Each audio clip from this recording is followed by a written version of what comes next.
अच्छा जी, देखें, सबसे पहले तो ये तो बहुत आगे की चीज़ है। ये वैसे आज का टॉपिक नहीं है मेरा, लेकिन चलें अब बात निकल गई तो सुन लें। आपकी जुम्मे को बता दूं।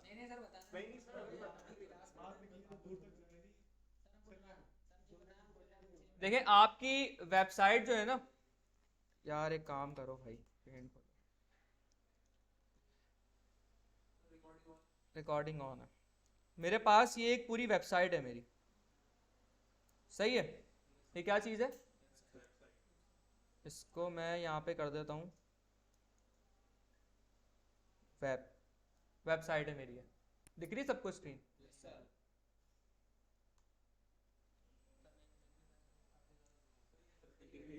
भाई ये बोर्ड पे समझाने वाली चीज़ है, बोर्ड भी यहाँ से चला गया अब तो।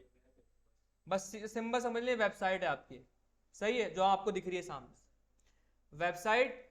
एक तो जो आपको दिख रही है, एक वो चीज़ जो आपको नहीं दिख रही, जो बिहाइंड द सीन्स काम हो रहा है। क्या मतलब भाई? फॉर एग्जांपल आप आए, आपने साइन अप फॉर्म फिल किया, आपने किसी फेसबुक पर साइन अप करना है या लॉग इन करना है, आपने अपनी ईमेल पासवर्ड वासवर्ड डाला वहाँ पे, साइन अप पे क्लिक किया आपने। आपको बस ये दिख रहा है कि मैंने बटन पे क्लिक किया, और अगर मेरा ईमेल पासवर्ड सही था तो मैं लॉग इन होकर अपने डैशबोर्ड या जो भी मेरा होम पेज है वहाँ आ जाऊँगा। ऐसी है। लेकिन पीछे क्या प्रोसेस हुआ, क्या पूरी कहानी हुई, आपको नहीं पता वो क्या हुआ है। ऐसे ही आप किसी ई कॉमर्स वेबसाइट के ऊपर है, आपने कोई आपको भाई आपको कपड़े वपड़े खरीदने का, आपको टी शर्ट पसंद आ गई है, आपने ऐड टू कार्ट किया, आपने वहाँ पे जो है वो ऐड टू कार्ट करके अपनी वो चेकआउट पे गए, आपने अपनी एड्रेस डिटेल वगैरह डाली सारी, आपने बस जाके वहाँ सबमिट कर दिया, अगले दिन आपको पार्सल रिसीव हो गया। आपके बटन के क्लिक करने से लेके आपके पार्सल घर पे आने तक आपको नहीं पता पीछे क्या काम हुआ है। ऐसी है। तो ये कुछ बिहाइंड द सीन्स भी काम होता है, ये वेबसाइट का पार्ट है। तो एक वेबसाइट जो है ना, एक नॉर्मली सवाल पूछते हैं लोग कि भाई एक वेबसाइट, आप वेब डेवलपर हैं, वेबसाइट बनाते हैं, एक वेबसाइट में या एक वेब एप्लीकेशन में कितनी लेयर्स होती हैं? तो ये शायद मैं कर चुका हूँ पहले बात आपसे। एक वेबसाइट के अंदर कितनी लेयर होती हैं? तो अगर कोई आपसे बात पूछे तो आप उसको बोलेंगे एक वेबसाइट के अंदर होती हैं दो लेयर। कितनी लेयर होती हैं? दो लेयर। दो लेयर कौन कौन सी होती हैं? नहीं, वो ऐसी ही होती है भाई, वो ऐसी ही है।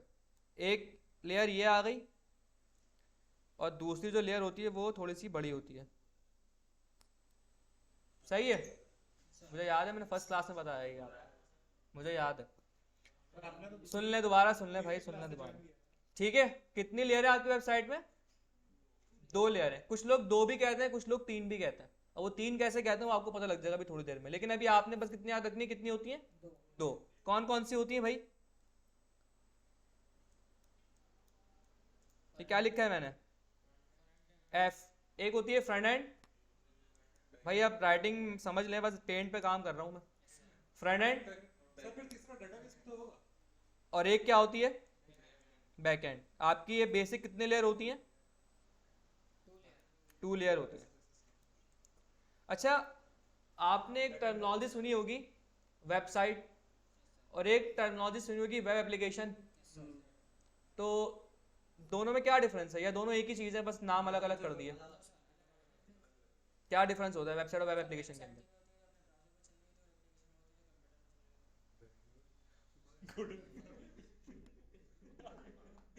सही है भाई, गुड है। और हाँ सही है, सही है। और नॉर्मल वेबसाइट क्या मतलब? नॉर्मल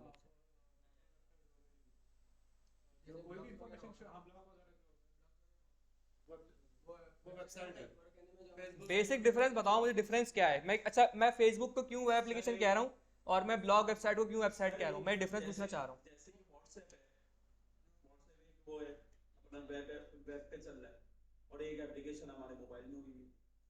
वो भी वेब पे चल रही है। देखें, वो नहीं, वो मोबाइल एप्लीकेशन है, वो है मोबाइल एप्लीकेशन। मैं मोबाइल एप्लीकेशन की बात ही नहीं कर रहा, मैं बात कर रहा हूँ वेब, हर चीज़ जो कि वेब से कनेक्ट हो ना, वेब की बात कर रहा हूँ। वेबसाइट और वेब एप्लीकेशन, तो दोनों में क्या डिफरेंस है? ये बहुत से लोगों को ना पता नहीं होता, लोग एक ही चीज़ को वेबसाइट भी बोल रहे होते हैं, उसी को वेब एप्लीकेशन भी बोल रहे होते हैं। ऐसी मैं भी काफ़ी अर्से तक यही बोल रहा था भाई, एक ही चीज़ को वेबसाइट भी कह रहा था, वेब एप्लीकेशन भी कह रहा था।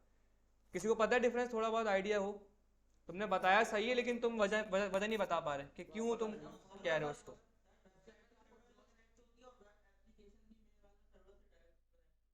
नहीं, दोनों में सर्वर होता, दोनों कनेक्ट होता है।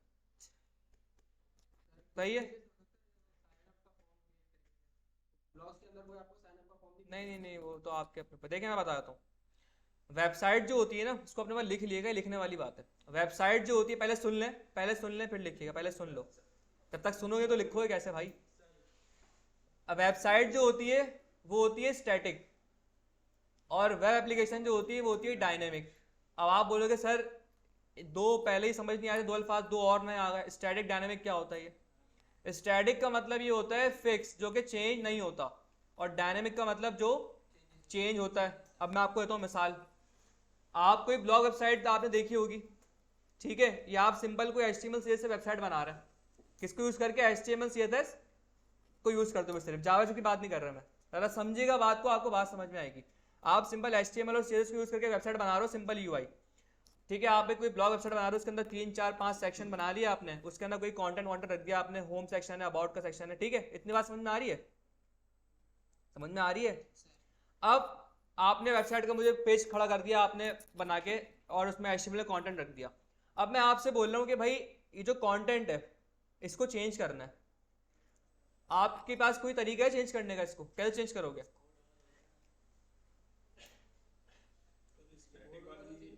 भाई आप बोलोगे सर HTML में जाएं, कंटेंट जो चेंज करना है वो चेंज कर दें जाके, ऐसी है ना भाई? आई थिंक बात समझ में नहीं आ रही। नहीं आ रही?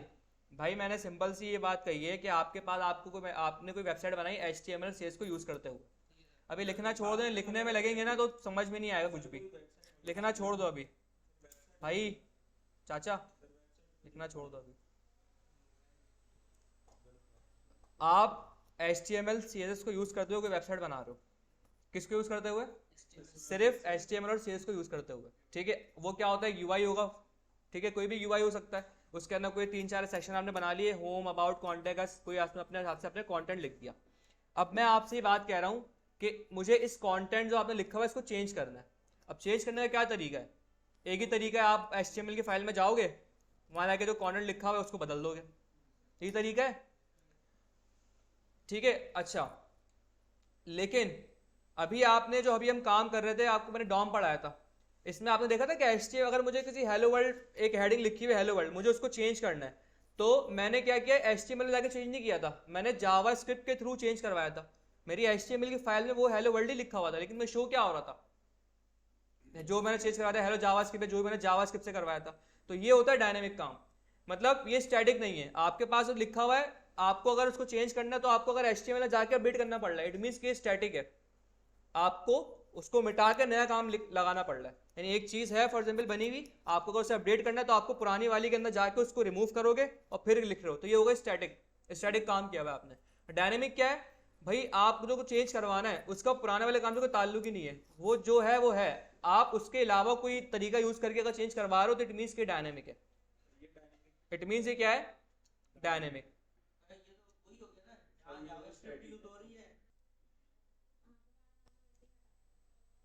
अच्छा जी, तो स्टैटिक और डायनेमिक क्लियर हो गया आपको?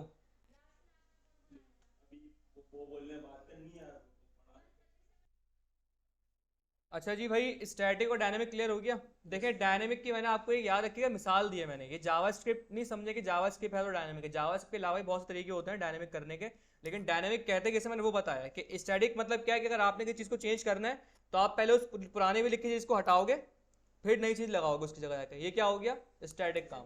ये क्या हो गया? स्टैटिक काम। डायनेमिक क्या है? अगर आपने किसी चीज़ को चेंज करना है तो जो पुराना लिखा हुआ है आप उसको नहीं छेड़ोगे, वो लिखा हुआ अपनी जगह पे लिखा रहेगा, उसके ऊपर एक कुछ ऐसा आप टेक्निक यूज करोगे, एक लेयर आएगी नए वाले की, पुराना भी रहेगा नया भी रहेगा। ये क्या हो गया? डायनेमिक। मिसाल मैंने आपको दी, जैसे हमने अभी कल डॉम पे काम किया था लास्ट क्लास में, कि पुराना वाला भी लिखा हुआ था और उस पर हमें दिख रहा था नया वाला, तो ये डायनेमिक हो गया। अब एग्जाम्पल समझते हैं भाई।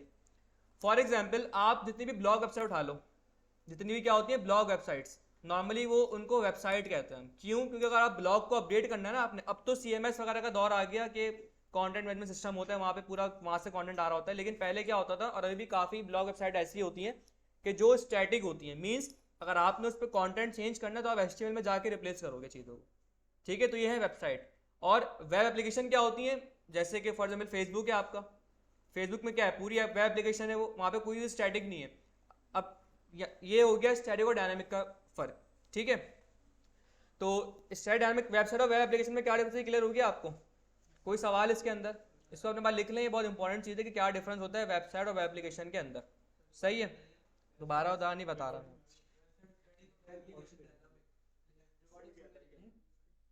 अब वापसी अपने टॉपिक पे आते हैं जहां से हमने बात स्टार्ट की थी कि एक वेबसाइट या वेब एप्लीकेशन के अंदर, वेबसाइट की बात नहीं कर रहे, वेब एप्लीकेशन की बात करते हैं। वेब एप्लीकेशन के अंदर कितनी लेयर होती हैं हमारी कोई एक वेब के अंदर? तो भाई, और आज के दौर में अब जो है ना वेबसाइट बनती भी नहीं है, वेब एप्लीकेशन बनती है। अब जो दौर है ना इसके अंदर वेबसाइट नहीं बनती। जिसको आप वेबसाइट बोल रहे होगे वो भी वेबसाइट नहीं होगी, वो क्या होगी? वेब एप्लीकेशन ही होगी। वो भी आप उसको वेबसाइट कह रहे हो लेकिन वो वेब एप्लीकेशन होगी असल में। सही है, बिल्कुल ऐसी है, स्टैटिक कुछ भी नहीं होता,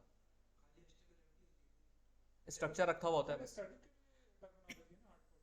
हार्ड कोड बिल्कुल ऐसी है। अभी जब रिएक्ट पे आओगे ना तो आप कंफ्यूज हो रहोगे कि यार ऐसा कैसे पॉसिबल है कि एचटीएमएल में कुछ भी नहीं डेटा आ रहा है। जब रिएक्ट पे आओगे ना तो आपको पता लगेगा, वहाँ पे यही होगा। हम एचटीएमएल हमारी पूरी खाली होगी, कुछ भी नहीं होगा उसमें, और पूरी वेबसाइट हम बनाएंगे डायनेमिक। वो सही है, इतनी काफ़ी है, बस बस काफ़ी है, दिख रही है। अब वापसी अपने टॉपिक पे आते हैं। एक वेब के अंदर कितनी लेयर होती हैं? दो। कौन कौन सी? फ्रंट एंड और बैक एंड। अब इस बैक एंड के अंदर मजीद दो लेयर होती हैं। क्या क्या भाई?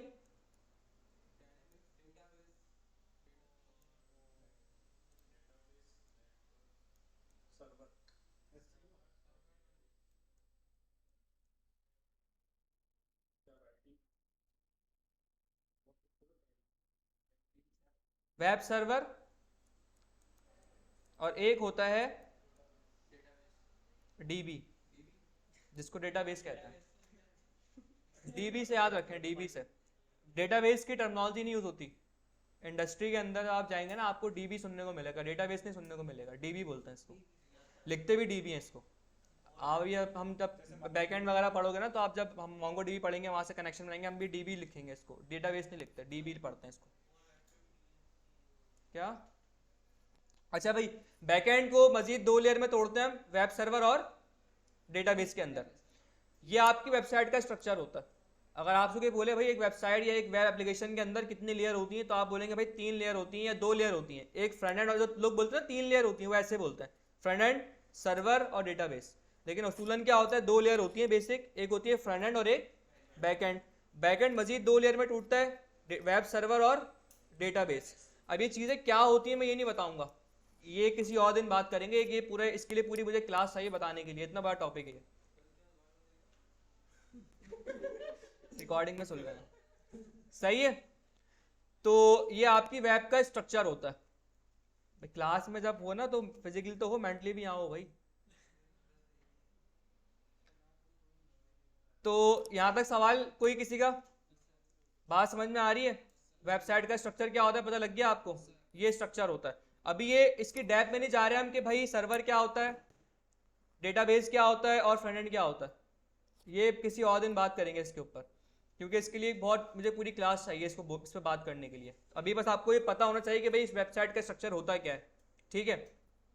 बात हमारी शुरू हुई थी क्रड से। क्रड जो है ना भाई, वो असल में जो ये डेटाबेस है ना, यहाँ पे यहाँ की टर्मिनोलॉजी क्रड ही है। क्रड होता है क्या बेसिकली? डेटाबेस, मेरे पास कोई डेटा है फ्रंट एंड के ऊपर, ठीक है, मुझे कोई डेटा सेव करना है डेटाबेस के अंदर, तो मैं क्या करूंगा वहाँ पे क्रिएट, उसे कहते हैं क्रिएट करना है कि डेटाबेस में कोई डेटा है नहीं, मैंने यहाँ से भिजवाया डेटाबेस के ऊपर, तो ये क्रिएट हो गया। कि कैसे भिजवाया उसको भी छोड़ देता, ठीक है। तो ये काम करता हूँ, इसको आज बता देता हूँ मैं क्योंकि इसका ताल्लुक होगा। हाँ, सुन लें इसको, मैं आज बता दूँ, फिर आज हम इसी को पढ़ लेते हैं क्योंकि प्रोजेक्ट भी करना है आगे हमें इससे रिलेटेड। जुम्मे वाली क्लास कैंसिल नहीं है, उसके अंदर जो आज पढ़ना था वो जुम्मे को करवाऊंगा मैं। हमारा डॉम रहता था रिमेनिंग, डॉम स्टार्ट करेंगे आज की पूरी क्लास, फिर इसी समझाने में निकलेगी मुझे। स्टार्ट होगा प्रोजेक्ट, देखेंगे टाइम मिला तो स्टार्ट कर लेंगे, क्योंकि ये ज़रूरी है। क्योंकि आप जब प्रोजेक्ट करेंगे ना, आपको जब पता ही नहीं कि वेबसाइट में चलती कैसे वेबसाइट, वेब हाउ वेब, इसको कहते हैं वेब बिहाइंड द सीन्स कहते हैं शायद इसको, वेब बिहाइंड द सीन्स के वेब बिहाइंड द सीन कैसे चल रही होती है। तो आपको यही नहीं पता होगा वेब बिहाइंड द सीन कैसे चल रही है, तो आप क्या वेब डेवलपर बनेंगे? सही है। तो ये ज़रूरी है, पहले इसको आपको पता होना चाहिए। मुझे याद है, मैंने शायद, मुझे क्यों याद आ रहा है कि मैंने बताया था पहले ये फर्स्ट क्लास में, लेकिन बच्चे नहीं थे उस टाइम पे, 1-2 थे शायद। हाँ, तो इसको आज सही से इसको पढ़ लेते हैं आज के बेसिकली होता किस तरीके से। ठीक है, अब जरा आपको ऊपर ऊपर से समझ में आ गई बेसिक बेसिक कि भाई किस तरह चीजें होती हैं, वो तो समझ में आ गई ना आपको, इन डेप्थ समझ में नहीं है लेकिन आपको ऊपर ऊपर से चीजें क्लियर हो गई किस तरीके से क्या चीजें, स्ट्रक्चर क्या होता है आपकी वेबसाइट का। यहाँ तक कोई सवाल किसी का, जितना भी पढ़ाया आपको मैंने अभी, क्लियर है यहाँ तक? अब समझते हैं कि भाई कोई चीज, अब ये इसमें कनेक्टिविटी कैसे होती है, ये तो मैंने बताया ना आपको, ये है, इसको कहते हैं बिल्डिंग ब्लॉक्स, कि ये बिल्डिंग ब्लॉक्स हैं। ये क्या है? बिल्डिंग ब्लॉक्स हैं। अब ये बिल्डिंग ब्लॉक्स आपस में कनेक्टिविटी चलती कैसे है इनकी, किस तरह रिस्पॉन्स आता है, रिस्पॉन्स जाता है, सारे काम हो रहे होते हैं, ये होता है कैसे, अब उसकी वर्किंग पे बात करते हैं जरा। देखें, आपका फ्रंट एंड क्या है, फ्रंट एंड आपके पास जो आपको दिख रहा है, अब मैं इनकी डेप्थ में जा रहा हूँ कि चीज़ें क्या क्या होती हैं, फिर बताऊंगा कनेक्टिविटी कैसे चलती है। फ्रंट एंड क्या चीज़ है भाई? जो भी आपको चीज़ आपकी आंखों के सामने दिख रही है आपकी वेब पे, वो क्या है? वो फ्रंट एंड है। अब फॉर एग्जांपल जो यूआई दिख रहा है मुझे, एक फॉर्म दिख रहा है, बैनर दिख रहा है, कुछ भी दिख रहा है इन शॉर्ट वेबसाइट के ऊपर, वो क्या है? आपका फ्रंट एंड है। इस फ्रंट एंड का एक और नाम होता है, किसी को पता है? आपने एक टर्मिनोलॉजी सुनी होगी, क्लाइंट साइड, एक सुनी होगी सर्वर साइड। क्या होती है ये? फ्रंट एंड को ही हम क्लाइंट साइड बोलते हैं, बस नाम का फर्क है, और बैक एंड को ही हम सर्वर साइड कहते हैं। ठीक है, तो ये बस टर्मिनोलॉजी का फर्क है, एक ही चीज के दो नाम है ये, फ्रंट एंड का हूं या क्लाइंट साइड का हूं, बैक एंड का हूं या फिर सर्वर साइड का हूं, एक ही बात है। सही है।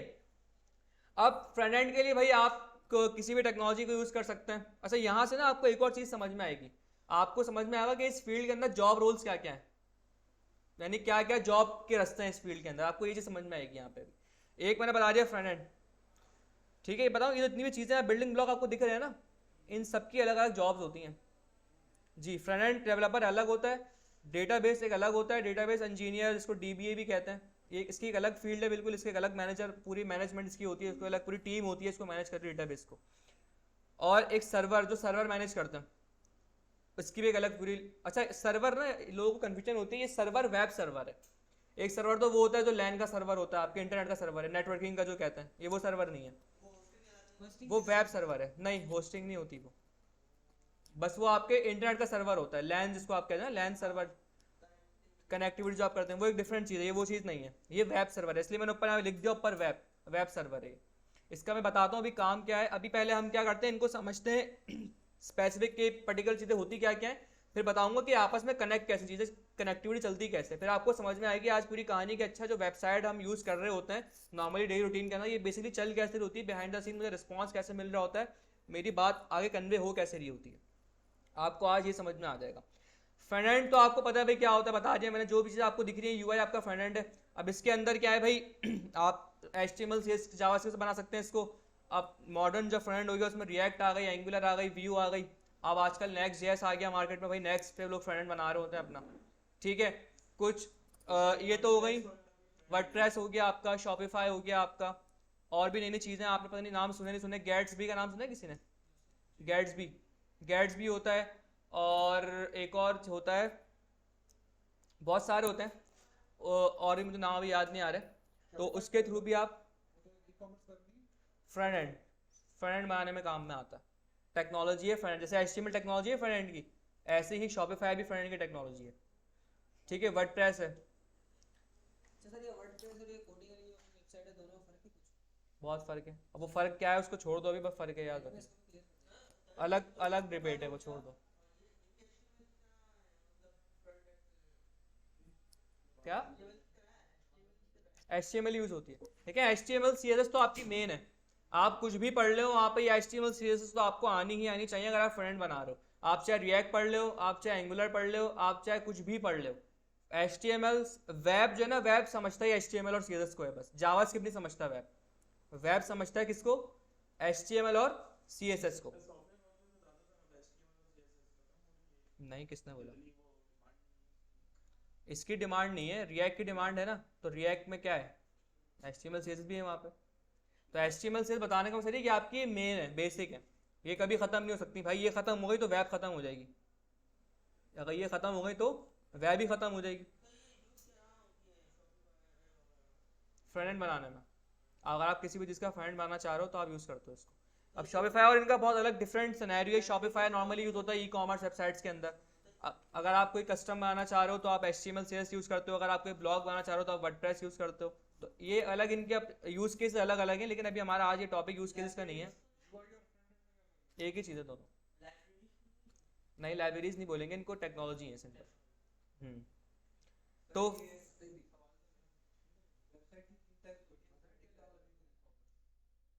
ऐसे तो देखें, ऐसे आपसे तो बहुत सारे टाइप्स हैं, ब्लॉग वेबसाइट्स भी टाइप है।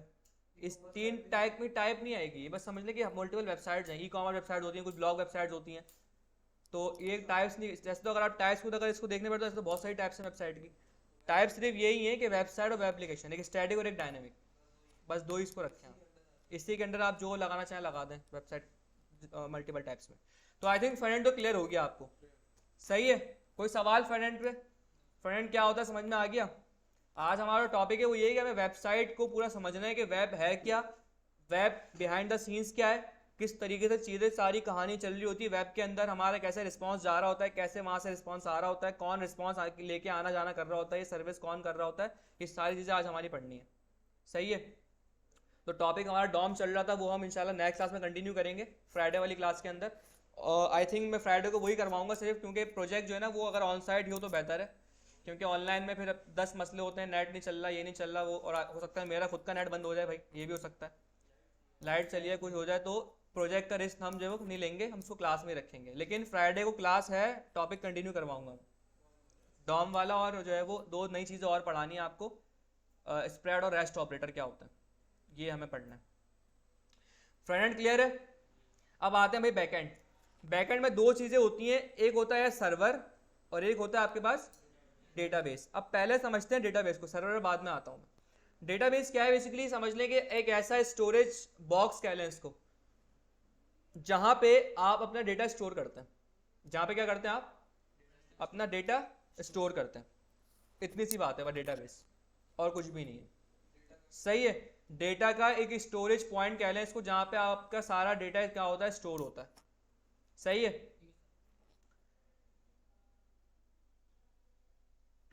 अच्छा भाई, अब फॉर एग्जाम्पल मेरे पास कोई यूज़र है या मैं खुद हूँ, ठीक है, मेरी अपनी कुछ डिटेल है, मेरा नाम है, ठीक है, मेरा कोई कोर्स है, मैं क्या पढ़ाता हूँ, और इस तरह के 3-4 फील्ड है, मेरा कोई यूज़र का रिकॉर्ड है, या एक स्टूडेंट ले लें, स्टूडेंट का रिकॉर्ड है भाई, उसके स्टूडेंट का नाम होगा, उसकी कोई एज होगी, कोई क्लास होगी, एक स्टूडेंट का रिकॉर्ड है, 4-5 फील्ड है।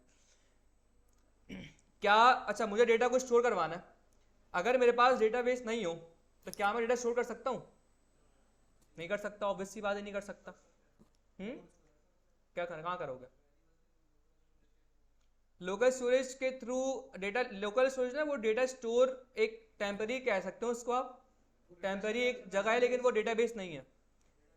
वहां पे हम पता है कुछ ऐसी चीजें स्टोर कर रहे होते हैं, फॉर एग्जाम्पल कोई की स्टोर कर दी, कोई ऐसी कोई एक लाइन का कोई कोड है वो स्टोर कर दिया, छोटा सा कोई नाम है वो स्टोर कर दिया, ये स्टोर करते हैं लोकल स्टोरेज के अंदर। लोकल स्टोरेज स्टोरिंग के लिए नहीं बनी। कोई अगर आप रन टाइम पे कोई चीज़ स्टोर करवाना चाह रहे हो ना, तो सिर्फ वो स्टोर होती है लोकल स्टोरेज में, अदरवाइज लोकल स्टोरेज को आप डेटाबेस ना समझो, वो डेटाबेस नहीं है, ठीक है। हमारे पास कोई और जरिया नहीं है डेटाबेस के अलावा, अगर मुझे कोई डेटा अपना स्टोर करवाना है, सही है। अगर मैं यूआई में रखूंगा वेरिएबल्स के अंदर, ठीक है, तो मैं रिफ्रेश करूंगा, सब आपको पता है रिफ्रेश, जब पेज रिफ्रेश होता है सब एम्प्टी हो जाता है, पता है ना आपको ये बात। तो इन शॉर्ट डेटाबेस के अलावा और कोई जगह नहीं है डेटा को स्टोर करवाने की। अब मैं गया डेटाबेस के अंदर, मेरा सिनेरियो समझेगा, डेटाबेस के अंदर गया, मैंने जो स्टूडेंट जो उसका रिकॉर्ड मैंने फिलअप कर दिया, सही है, उसका नाम है, उसकी एज है, उसकी फॉर एग्जाम्पल क्लास है, 3 उसकी प्रॉपर्टीज है डेटा स्टूडेंट की, एक उसका नाम है, उसकी एज है, उसकी क्लास है। यहाँ तक बात समझ में आ रही है? कोई मुश्किल तो नहीं ऐसी कोई बात कर दी मैंने अभी? क्लियर है सबको यहाँ तक आपको? अब आप मुझे बताएं, अगर आप एज अ यूजर, आप स्टूडेंट हैं, आपको अपनी डिटेल देखनी है कि यार मुझे जो मैंने रिकॉर्ड अपना सेव कराया था मुझे वो देखना है, आप क्या प्रीफर करेंगे कि मैं डेटा अपने फ्रंट एंड पे, अब फ्रंट एंड में कोई वेबसाइट भी हो सकती है कोई, अच्छा ये जो मैं आपको मॉडल बता रहा हूँ ना, ये जो मॉडल आपको यहाँ दिखा रहा हूँ, मैं डिस्कस कर रहा हूँ इस मॉडल को, ये मॉडल सिर्फ वेब के लिए नहीं है। आप कोई मोबाइल एप्लीकेशन बनाओगे ना, क्योंकि आपका जो जिन लोगों ने पूरा कोर्स लिया उनका कोर्स है वेब एंड मोबाइल एप्लीकेशन, आगे वो रिएक्ट नेटिव पढ़ेंगे जाके। तो मोबाइल एप्लीकेशन पे भी यही मॉडल अप्लाई होता है, वहाँ कोई डिफरेंस नहीं है अलग से। मोबाइल एप्लीकेशन जो आप बनाएंगे ना उस पर भी यही मॉडल होता है, वहाँ भी एक ऐप मोबाइल एप्लीकेशन को हम 3 लेयर में तोड़ते हैं, वही फ्रंट एंड वही बैक एंड होता है, वही सर्वर होता है, वही वो डेटाबेस होता है। सिर्फ फर्क किसका आता है, फ्रंट एंड का बस। आप जब नोड जेएस तक पूरा पढ़ लोगे ना फ्रंट एंड बैक एंड, आपको मोबाइल एप्लीकेशन पढ़ने के लिए सिर्फ एक फ्रंट एंड का फर्क है बस, वहाँ पे बैक एंड पूरा वही होता है जो वेबसाइट का है। बस फर्क ये कि हम यहाँ फ्रंट एंड में रिएक्ट पढ़ ले होते हैं और वहाँ पे जाके हमें रिएक्ट नेटिव पढ़नी पड़ती है, और कोई डिफरेंस नहीं है। वेब और मोबाइल दोनों का मॉडल सेम ही है। तो जो आपको मैं पूरी कहानी बता रहा हूँ ये मोबाइल एप्लीकेशन के लिए भी सेम ही है। सही है, क्लियर है? अब चलते हैं दोबारा से इसकी तरफ। अब अगर आप एज अ यूजर हैं, आपको अपना डेटा देखना है जो आपने सेव करा है, आप क्या प्रीफर करेंगे कि आपको आपका डेटा फ्रंट पे दिखे, वेब पे दिखे, या आपको डेटाबेस के अंदर जाके देखना पड़े? देखें, आप अगर यूजर है ना तो यूजर नॉर्मली क्या होता है, नॉन टेक्निकल होता है। डेटाबेस जो है ना वो कोई यूजर के यूज करने की चीज नहीं है, वो टेक्निकल चीज है, वो डेवलपर यूज कर सकते हैं। कोई नॉर्मल बंदा डेटाबेस यूज कर सकता है? नहीं कर सकता। आप जो भी यूजर होगा जो कि नॉन टेक्निकल है वो क्या करेगा, भाई मैं अपनी डिटेल को फ्रंट पे देखूं तो, लेकिन मेरी डिटेल्स कहाँ पड़ी हुई है, बैक एंड पे नहीं, डेटाबेस पे। कहाँ पड़ी हुई है, डेटाबेस। सर्वर तो अभी छुआ ही नहीं है हमने, सर्वर पता ही नहीं हमें क्या होता है अभी। कहाँ पड़ी हुई डिटेल मेरी, डेटाबेस पे। मैं देखना कहाँ चाह रहा हूँ, फ्रंट एंड पे। इसका मतलब कुछ ना कुछ ऐसी कहानी होगी यहाँ पे कि डेटाबेस से डेटा उठ के फ्रंट एंड पर आएगा, ये बात तो पता है, छोटी है ना इस बात की। तो अब वो क्या होगी हमें वो नहीं पता कि क्या कहानी होगी, लेकिन हमें ये पता है जरूर कि डेटाबेस से डेटा उठ के फ्रंट एंड पर आएगा, यूजर डेटाबेस पर डेटा व्यू नहीं कर सकता। ऐसी है। तो हम क्या करते हैं, डेटाबेस से डेटा लेकर आते हैं और वो लाके यहाँ पे विजिट जो है वो यूजर को दिखाते हैं। कैसे लेके आते हैं अभी उसकी बात नहीं कर रहा मैं, बस आप ये समझ लें कि लाते हैं, ठीक है? कैसे लाते हैं वो भी पढ़ेंगे बाद में अभी, लेकिन अभी हम ये समझते हैं कि यूजर से डेटा, डेटाबेस से डेटा कहाँ आता है, फ्रंट एंड पर आता है। अब जो अपने यहाँ पे मैंने आपको बताया ना टर्मिनोलॉजी क्रट, अब वो यहाँ पे बीच में आ रही है। कैसे? अब ये यूजर आया, उसके बाद फॉर एग्जाम्पल कोई एप्लीकेशन है, आप फेसबुक पे साइन अप कर रहे हैं, अब फेसबुक पे आपका अकाउंट नहीं बना हुआ, आप अकाउंट बनाना चाह रहे हैं, साइन अप कर रहे हैं। आपने देखा होगा आप साइन अप कर रहे हैं, आपने अपना जो नेम लिखा, ईमेल पासवर्ड जो रिक्वायर्ड फील्ड है वो डाली है आपने सारी। फिर जब आप बाद में कभी आगे लॉगिन करते हैं, अगर आपकी ईमेल पासवर्ड सही होता है तो ही आपका अकाउंट लॉगिन होता है, अदरवाइज लॉगिन नहीं होता। अब इसको जरा सोचें, बहुत सी ऐसी चीजें हम रोजमर्रा में इस्तेमाल कर रहे हो तो डेली रूटीन में, लेकिन हम सोचते नहीं है कि यार ये हो कैसे रही होती है। अगर आप सोचने बैठे तो आपको आधी चीजें वही समझ में आ जाएंगी। अब जरा सुनिएगा गौर से, बड़ी इंटरेस्टिंग बात है भाई। मैंने साइन अप के टाइम पे अपनी ईमेल पासवर्ड डाली थी और मैंने वो उसके मैंने 3 दिन बाद लॉगिन करने जा रहा हूँ मैं, बीच में 3 दिन का फर्क आ गया, सही है? 3 दिन बाद जब मैं लॉगिन करने गया, मैंने ईमेल पासवर्ड डाली अपनी, मैंने ईमेल पासवर्ड गलत डाली है, क्योंकि 3 दिन हो गया मैं भी भूल गया भाई क्या था। भाई इंसान भूल जाता है ना, मैं भूल गया मेरी ईमेल क्या थी या मेरा पासवर्ड क्या था, मैंने बस जो दिल में दिमाग में था मैंने डाल दी। तो अगर वो ईमेल गलत हुई तो आपका अकाउंट खुलेगा? नहीं खुलेगा। तो इसका मतलब तो ये हुआ कि जो मेरी साइनअप की इन्फॉर्मेशन थी वो कहीं ना कहीं सेव हुई है फेसबुक के पास जाके, जब भी वो मैच कर रहा है। मतलब है इस बात का ये नहीं है, अगर वो सेव नहीं होती तो इसका मतलब मैं उसको कुछ भी देता वो उठा लेता। जब डेटा सेव ही नहीं है उसके पास तो जो मैं दूंगा उसका मतलब वही डेटा सही होगा उसके लिए, तो वो तो उठा लेता। वो नहीं उठा रहा है, इट मीन्स कि वो डिटेल कहीं ना कहीं सेव हुई है।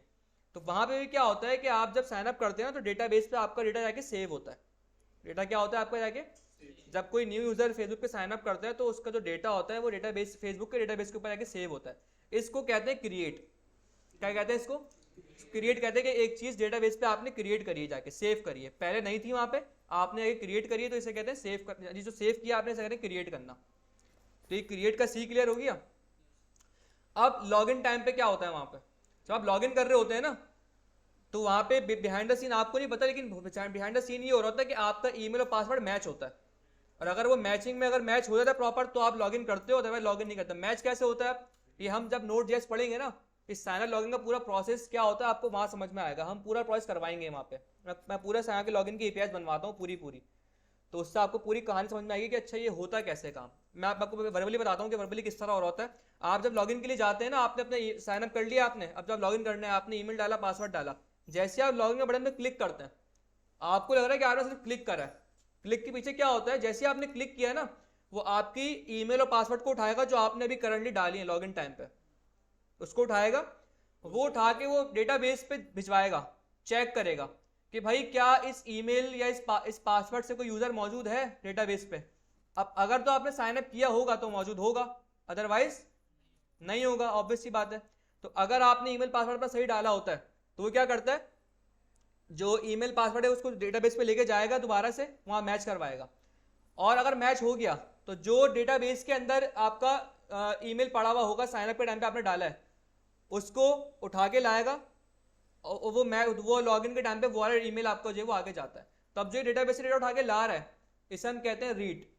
इसे क्या कहते हैं, रीड करवाना। कि अगर डेटाबेस से कोई इंफॉर्मेशन उठा के आप ला रहे हो फ्रंट एंड के ऊपर, उसे क्या कहते हैं कि ये रीड करवाना है। या ये भी अगर आपको मुश्किल लग रहा है तो आपको सिंपल आप ये समझ लें कि जो आपने डिटेल सेव करवाई थी अपनी यूजर की डेटाबेस पे, आप चाह रहे हो भाई मैं उसको विजिट करना चाह रहा हूँ। अब विजिट आप ऑब्वियसली बात है, आप डेवलपर नहीं हो, आप तो यूजर हो, आप विजिट कहाँ करोगे, फ्रंट एंड के ऊपर करोगे, लेकिन डिटेल कर ली हुई डेटाबेस के अंदर। तो डेटाबेस को उठा के लाने का जो प्रोसेस है फ्रंट तक, उसे कहते हैं रीड करवाना। तो ये क्या हो गया, रीड। तो ये सी और आर क्लियर हो गया। अब आता है भाई यू, अपडेट। अपडेट से क्या मुराद है, अपडेट से मुराद ये कि आप क्रिएट कर रहे हो कोई डेटा अपना, यानी कोई नया दोबारा नया यूजर आ गया, फॉर एग्जाम्पल उसका नाम था भाई कुछ भी, अरसलान नाम था उसका, उसने भाई यूजर ने आपने जो डिटेल डाली अपनी, उसका डेटाबेस में सेव करवा दिया।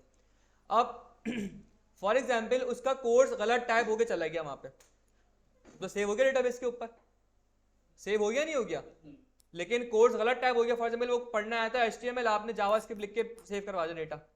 तो अब अगर आपने वहां पे डेटा अपडेट करवाना है तो आप क्या करोगे, आप इस ये जो अपडेट है इसका मतलब ये कि आप यहाँ से दोबारा से उसको अपडेट करवाओगे डेटाबेस के ऊपर डेटा जाके, तो ताकि आपका डेटा अपडेट हो। तो इसे कहते हैं अपडेट करवाना। ये डेटाबेस की टर्मिनोलॉजी है CRUD। तो मैं आपको समझा रहा हूँ कि इसमें CRUD का मतलब क्या है। अब ऐसे ही डिलीट है, अपडेट डिलीट बहुत ईजी है, नाम से ही पता लग रहा है कि क्या करेंगे, CRUD से हो रहा है। DB की ही असल में टर्मिनोलॉजी है CRUD।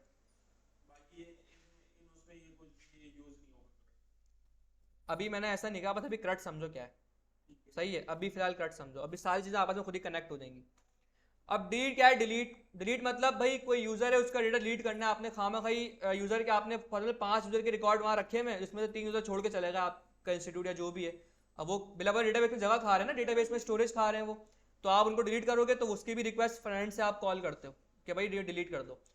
अगर आपने CRUD समझना है ना प्रॉपर्ली, तो मैं आपको वैसे समझा दिया CRUD पूरा होता क्या है। इसकी इंप्लीमेंटेशन अगर आपने देखना कि इंप्लीमेंटेशन ये वाकई होती क्या है इंप्लीमेंटेशन, आप फेसबुक पे पोस्ट क्रिएट करते हैं कोई पोस्ट, सबसे बेस्ट एग्जांपल वो है CRUD की। फ्रंट एंड से रहते हुए आप पूरा डेटाबेस पे काम भिजवा रहे होते हैं, वहां से डेटा लेके आ रहे होते हैं। कैसे, आप फेसबुक आपने लॉगिन कर लिया, आपका दिल चाह रहा है यार कोई पोस्ट क्रिएट करता हूँ मैं, ठीक है, आपने कोई पोस्ट ऐड पोस्ट किया, क्रिएट कर रहे हैं पोस्ट, पोस्ट क्रिएट कर दिया आपने। जब क्रिएट करते हैं तो आपको दिखती है ना आपकी टाइमलाइन के ऊपर, आप चाहे पेज रिफ्रेश कर दें, अपनी आईडी लॉग आउट कर दें, कुछ भी कर दें, आपको जब भी बाद में लॉगिन करेंगे वो पोस्ट दिखेगी। इसका मतलब वो कहीं ना कहीं सेव हो रही है। अगर सेव नहीं हो रही थी तो आप एक दफा जब पेज रिफ्रेश करते हैं कुछ भी करते हैं तो वो गायब हो जानी चाहिए थी, वो नहीं हो रही, इट मीन्स कि सेव हो रही है। तो आपने पोस्ट क्रिएट करी, पोस्ट का आपका डेटाबेस तो क्रिएट कर रहे हैं, पोस्ट कहाँ क्रिएट करते हैं आप, फेसबुक पे अगर आप हैं तो आपको क्या डेटाबेस में जाना पड़ता है, भाई डेटाबेस पे फेसबुक पे जाओ वहाँ क्रिएट करो, फ्रंट पे करते हो। तो it means CRUD implementation front पे होती है, लेकिन उसका इम्पैक्ट कहाँ जा रहा होता है, डेटाबेस पे, बैकएंड पे। असल बात ये है बताने की, आप करते हो कहाँ हो, डेटाबेस फ्रंट पे करते हो, फ्रंट एंड पे काम करते हो सारा उसका, लेकिन इम्पैक्ट क्या हो रहा होता है, बैकएंड पे जाकर डेटाबेस पे हो रहा होता है। तो अब आपने पोस्ट क्रिएट करनी है तो आपने भाई बोला भाई for example hello what a lovely weather, कुछ आपने उल्टी सीधी पोस्ट लिखी और आपने ऐड पोस्ट करके क्रिएट कर दी, सर सही है, पोस्ट क्रिएट हो गई। तो ये हो गई एग्जाम्पल क्रिएट करने की। अब क्रिएट कर दिया आपने पोस्ट, अच्छा ये क्रिएट कहाँ हुई है, डेटाबेस पे, फ्रंट एंड पे नहीं हुई क्रिएट। इस बात को थोड़ा समझे, थोड़ी सी मुश्किल बात है ये। पोस्ट आपने क्रिएट करी है ना, वो हुई है डेटाबेस के अंदर क्रिएट, फ्रंट पे नहीं हुई, लेकिन आपको फ्रंट पे दिख रही होती है। कैसे दिख रही होती है, जैसे ही आप क्रिएट करते हैं उस क्रिएट के साथ एक और लॉजिक चलती है, जैसे ही क्रिएट हुई फौरन से DB से डेटा फैच हुआ और आपको फ्रंट पे लाके दिखा दिया, इसलिए आपको फ्रंट पे दिख रही होती है। असल में हमें क्या लग रहा होता है, हमने क्रिएट करके फौरन से फ्रंट पे आ गए हमारे सामने, ऐसा होता नहीं है। बिहाइंड द सीन ये होता है कि आप जैसे क्रिएट करते हो वो पहले डेटाबेस पे क्रिएट होती है, और जैसे ही डेटाबेस पे क्रिएट होती है फौरन से वहीं से फैच होके आती है, आपके फ्रंट पे आपको शो हो जाती है। सॉरी, डीबी एक क्रिएट नहीं करता, क्रिएट तो हम यूजर करते हैं, लेकिन ये जो पूरी हायरार्की कनेक्शन बना के देता है ना आपको, ये बैकएंड डेवलपर बना के देता है। डीबी जो डीबी होता है ना, डेटाबेस एडमिनिस्ट्रेटर, उसका काम ये होता है कि वो डीबी को मैनेज करता है, कि डेटाबेस को बस मैनेज करता है, डेटाबेस पे कोई ज़्यादा लोड ना आ जाए, कोई यूजलेस डेटा इसके अंदर ना हो, और डेटा का स्ट्रक्चर क्या होगा, किस फॉर्म में डेटा आएगा, वो डेटाबेस को देखता है पूरा। ये सारी जो कनेक्शन बना के देता है ना आपको, कि आप काम कर रहे हो फ्रंट एंड पे, वो डेटाबेस पे भी जा रहा है, फिर उसका दोबारा इम्पैक्ट फ्रंट पे भी आ रहा है, ये सारा कनेक्शन बना के आपको देता है बैकएंड डेवलपर। सही है।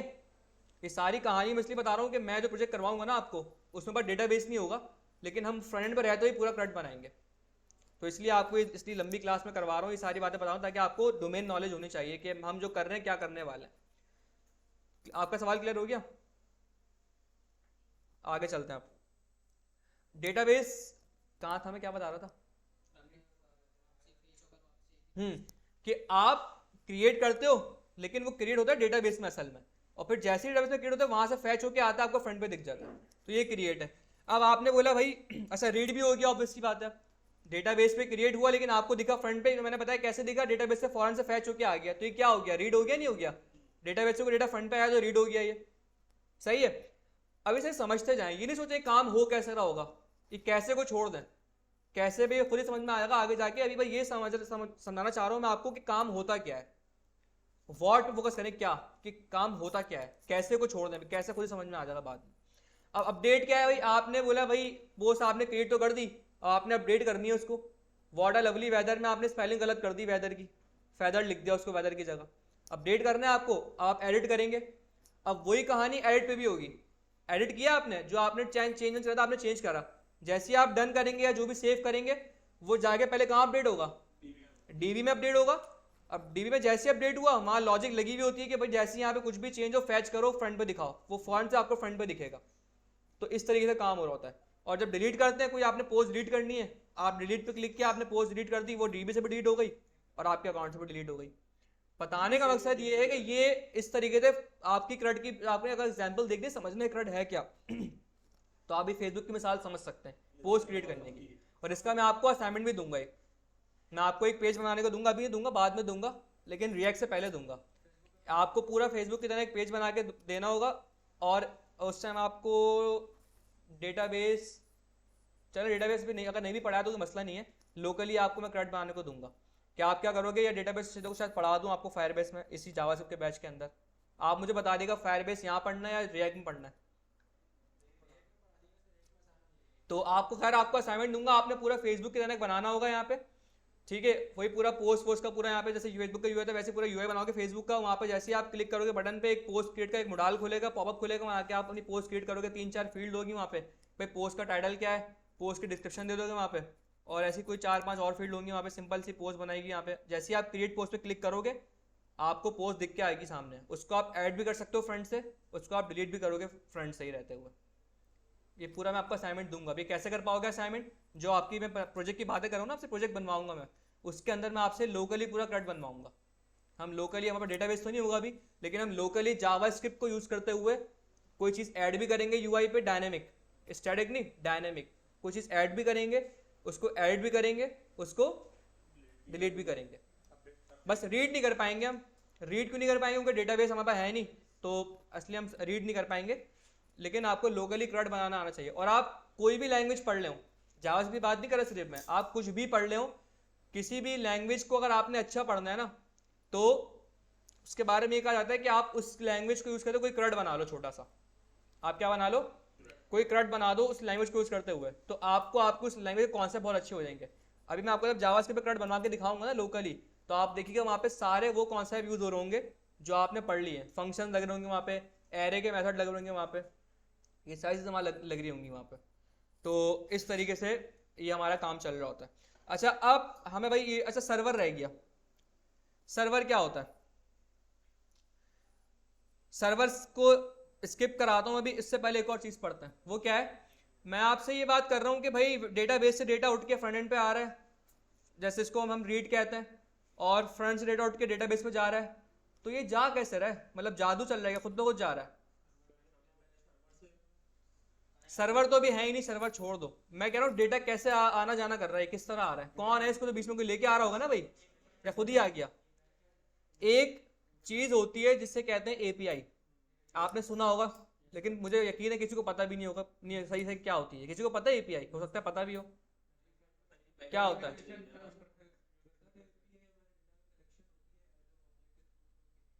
काम क्या करती है, होता क्या है बेसिकली? स्ट्रक्चर तो कुछ भी रख सकते हो। कलेक्शन ऑफ डेटा, तो मेरे पास एरे भी है तो उसको भी एपीआई बोलूँ मैं? कलेक्शन ऑफ डेटा तो मेरे पास जो वो एरे भी होता है, ऑब्जेक्ट भी होता है, तो वो भी एपीआई है क्या? तुमने वो तो मुझे एब्रिविएशन बता दी ना, ये तो होती क्या है? ये रट्टे रट्टे वाली बातें मुझे समझ में नहीं आती भाई, मैं लॉजिक पे बिलीव करता हूँ। जी किसी को पता है मैं बता दूं? किसी के दिमाग में थोड़ा बहुत अगर हो ना तो ये बताया करें लाजमी, गलत सही की बात नहीं हो रही यहाँ पे, यहाँ बात हो रही है बताने की। जैसे इसने बताया कलेक्शन ऑफ डेटा बिल्कुल सही है, बताने की असल बात है, गलत सही की बात नहीं कर रहा मैं।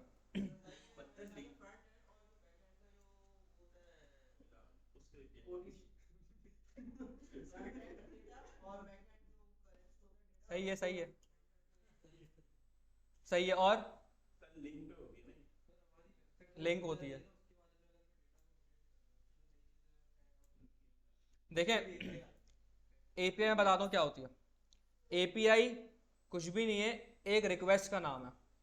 किसका नाम है? रिक्वेस्ट का नाम है, जो आपके फ्रंट एंड और बैक एंड को आपस में कनेक्ट करती है, बस इतनी सी बात है।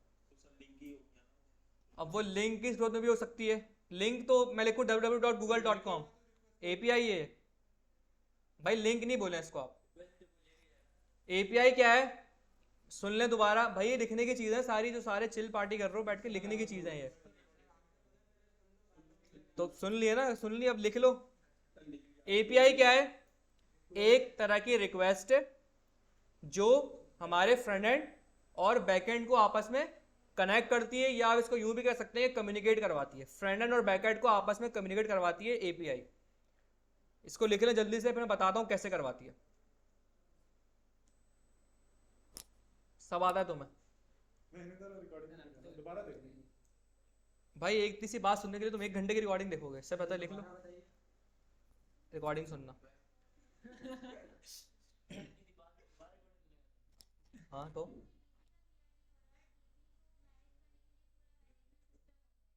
सही है।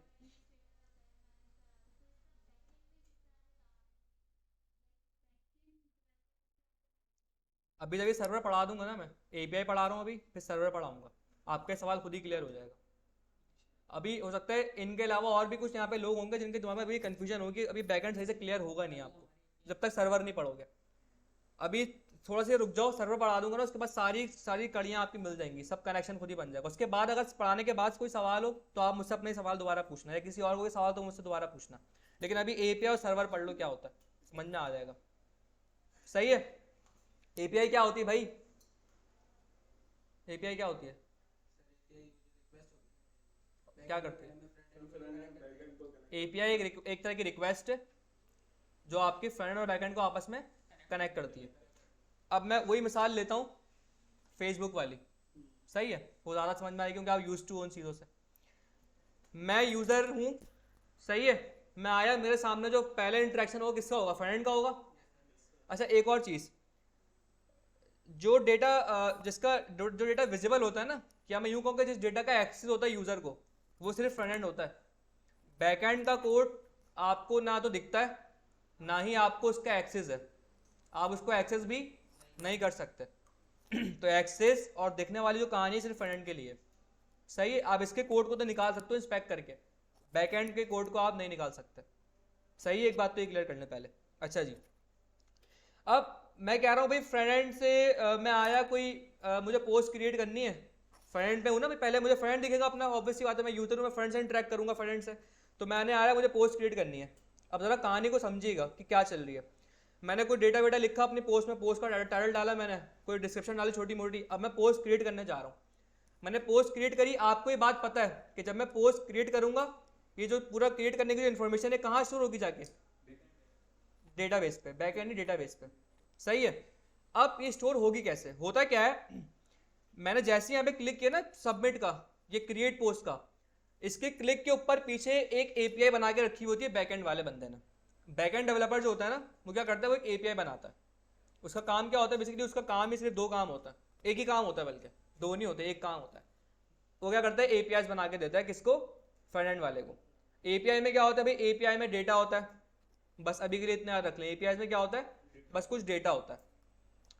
अब फ्रंट एंड से मैंने जैसे किया ना, अब मुझे जो मेरा डेटा है पोस्ट का, उसमें कहाँ स्टोर होना जाके, डेटाबेस के अंदर स्टोर होना जाके। इसका मतलब फ्रंट एंड से डेटा किसी ना किसी तरीके से उठ के जाएगा डेटाबेस के ऊपर। Is it true? ऐसा है, ऐसा नहीं है? अब ये जाएगा कैसे, जैसे मैंने क्लिक किया ना सबमिट ए क्रिएट पोस्ट का, यहाँ पे एक एपीआई रखी हुई होगी जो मेरे क्लिक पे कॉल हो जाएगी। वो करेगी क्या, मेरा डेटा यहाँ से उठाएगी और वो फ्रंट एंड से लेके जाएगी कहाँ पे, बैक एंड पे लेके जाएगी।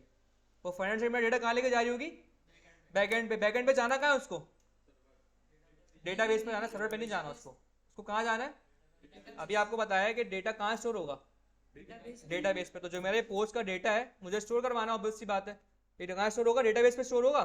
अब देखें डेटाबेस पे जाएंगे, बीच में क्या रखा हुआ है, सर्वर। सर्वर क्या है, ये बात याद रखिएगा, हम कभी भी फ्रंट एंड को अपने डेटाबेस का एक्सेस नहीं देते, कभी भी।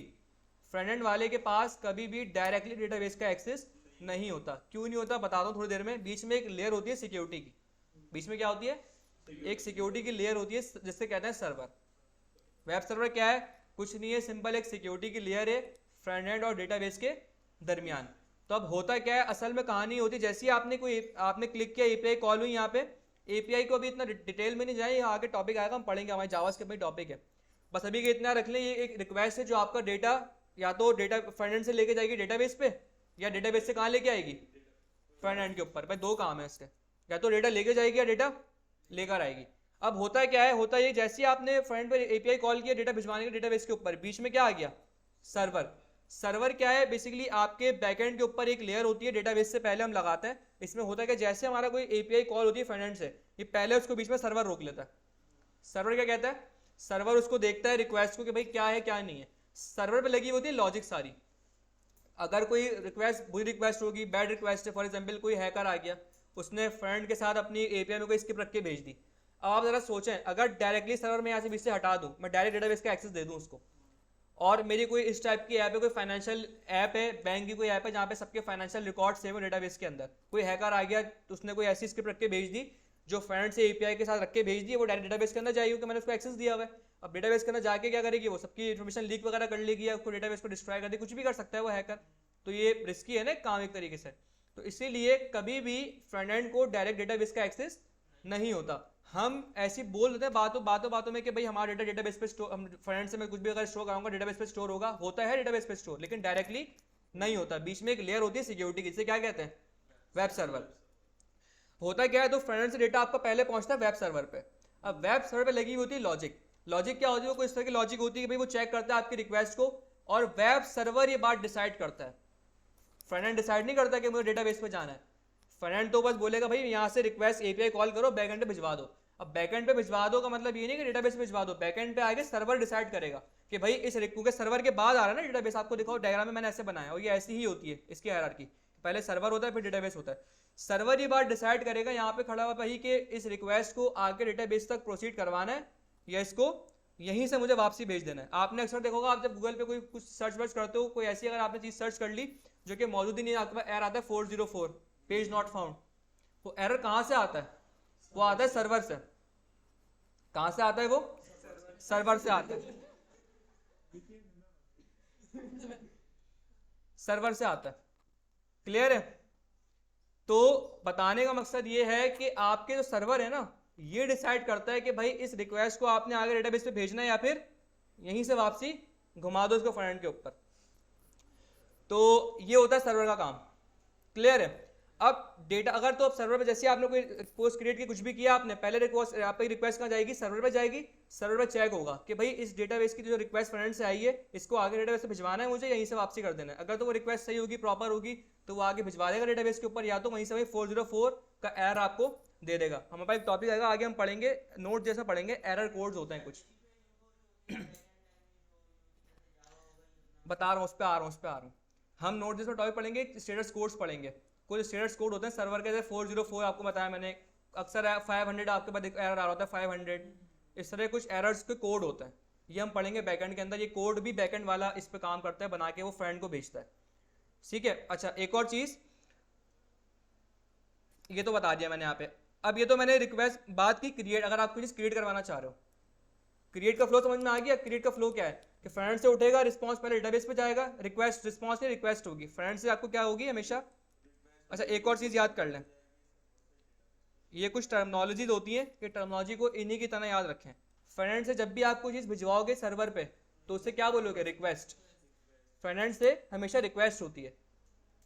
अब अगर डेटाबेस से कोई डेटा लाना चाह रहे हो, डेटाबेस से जब भी डेटा फ्रंट पे आएगा तो उससे हम क्या बोलेंगे, रिस्पॉन्स। वो क्या होगा, रिस्पॉन्स होगा। फ्रंट से जब भी कोई चीज उठ के जा रही होगी डेटाबेस के ऊपर या बैकएंड के ऊपर, वो इसको रिक्वेस्ट बोलेंगे कि भाई एक रिक्वेस्ट है। और जब भी कोई बैकएंड से कोई चीज आपके पास फ्रंट पे आ रही होगी उसे क्या बोलेंगे, रिस्पॉन्स। अच्छा क्रिएट का तो फ्लो मैंने आपको समझा दिया कि क्रिएट का फ्लो किस तरह होता है। अब फॉर एग्जाम्पल मुझे कोई डेटाबेस पे डेटा भिजवाना नहीं है, डेटाबेस से डेटा फ्रंट पे लाना है, तो वो किस तरीके से आ रहा होगा। उसके लिए भी एक एपीआई कॉल होती है जो कहाँ से होती है, फ्रंट से। एपीआई आपकी जो कॉल सारी की सारी फ्रंट से होती है, सही है। अब जरा देखें उसका फ्लो कैसे होगा। भाई मुझे, मैंने जब भी पोस्ट क्रिएट कर दी, मेरे यहाँ पे मैंने डेटा वेटा लिखा अपना, उसको मैंने जैसे एपीआई कॉल करी, एक रिक्वेस्ट गई यहाँ पे सर्वर के ऊपर, सर्वर ने देखा भी हाँ भाई रिक्वेस्ट बिल्कुल ओके है, इसको आगे डेटाबेस में स्टोर करवा दो, डेटाबेस में डेटा स्टोर हो गया। अब मुझे डेटाबेस पे तो स्टोर करवा दिया, अब मुझे फ्रंट पे दिखाना भी तो है, वो मुझे रिक्वेस्ट पोस्ट बनाई है अपनी, ये नहीं दिखानी, फ्रंट पे दिखानी है। उसके लिए क्या होगा, डेटाबेस से डेटा आएगा। अब वो फ्लो कैसे चलता है, वो कैसे चलता है कि उसके लिए भी दोबारा एक एपीआई कॉल होती है जो फ्रंट से ही होगी। पहले बात कंप्लीट होना दो, पहले बात कंप्लीट होना दो। दो एपीआई कॉल होंगी, एक भिजवाने की डेटाबेस पे होती है। अब डेटाबेस पे डेटा स्टोर तो हो गया, अब फ्रंट पे तो दिखाना है यूजर को कि आपने जो काम किया है वो हाँ हो चुका है। फिर एक और एपीआई कॉल होती है जो डेटाबेस से डेटा लेके आती है, रिक्वेस्ट और रिस्पॉन्स। अब सुने सेकंड वाले का फ्लो सुना। अब आपको डेटाबेस से डेटा दिखाना है फ्रंट के ऊपर, सेव तो आपने करवा दिया, यहाँ भी वही काम होगा। आप एपीआई कॉल करोगे जो कहाँ जाएगी, पहले हर एपीआई कॉलिंग आपकी पहले सर्वर पे जाएगी, उनके बीच में सर्वर समझ ले लेयर है। अगर मुझे आपसे कोई बात करनी है तो मैं डायरेक्ट नहीं कर सकता, मैं इसके थ्रू जाऊंगा यहाँ पे। वो देखा आपने कनेक्टिंग फ्लाइट का आपने सुना होगा, जैसे अगर आपने फॉर एग्जाम्पल कहीं यूरोप जाना है तो आप कोई कनेक्टिंग फ्लाइट लेके डायरेक्ट नहीं जा सकते, आप कोई कनेक्टिंग फ्लाइट ले तो फिर जाते हो, वही वाला हिसाब है यहाँ पे। आप डायरेक्ट डीबी को एक्सेस नहीं कर सकते, आप कोई कनेक्टिंग फ्लाइट लोगे जो कि सर्वर है, उसके थ्रू जाओगे आप। अब अगर मुझे डेटाबेस से कोई डेटा लाना है उसका क्या फ्लो होगा, वो भी ऐसी है। आपकी कोई एपीआई कॉल होगी जो कहाँ, सर्वर पर जाएगी। पहले सर्वर डिसाइड करेगा भाई इसको आगे डेटा जो है वो आगे इसको भिजवाना है, डेटाबेस में नहीं भिजवाना। फिर जैसे सर्वर ने डिसाइड किया हाँ ये रिक्वेस्ट ओके भिजवा दो, ये डेटाबेस पे जाएगी। अब डेटाबेस से डेटा इसको स्टोर नहीं करवाना, वापसी भी लाना है, सही है। तो डेटाबेस से फिर दोबारा से ये सर्वर पे आएगी। पहले फ्रंट से कहाँ गई, सर्वर पे, सर्वर ने बोला हाँ भाई ओके इसको आगे जाने दो, फिर डेटाबेस पे गई, अब डेटा इसने उठा लिया। अब डेटा लेके कहाँ जाना है इसको, फ्रंट एंड पे। तो डायरेक्ट जा नहीं सकती, जैसे फ्रंट एंड को डेटाबेस का एक्सेस नहीं है ऐसे डेटाबेस को भी फ्रंट एंड का एक्सेस नहीं होता।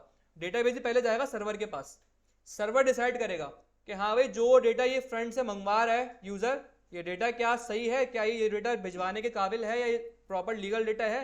सर्वर डिसाइड करेगा अगर, तो डेटाबेस से फिर सर्वर से डेटा कहाँ आ जाएगा, फ्रंट एंड के ऊपर, और इसको मैं क्या बोलूंगा, रिस्पॉन्स आया ये। ठीक है, ये मैंने बहुत डेप्थ में आपको बता दिया।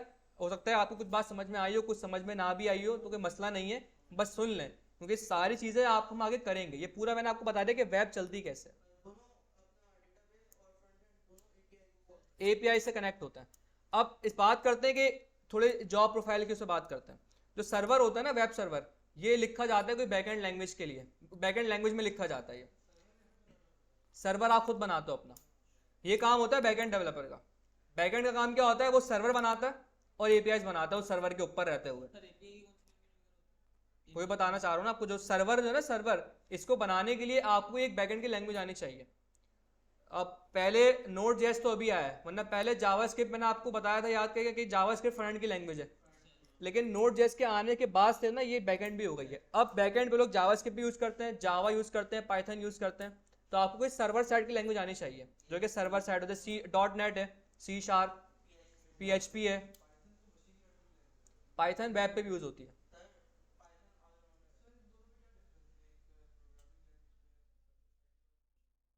अलग अलग चीज़ें, वो एक डिफरेंट फील्ड है, एक डिफरेंट फील्ड है, फील्ड ही अलग अलग है। वो एआई है, ये आपकी सिंपल वेब डेवलपमेंट है, फील्ड ही अलग अलग है।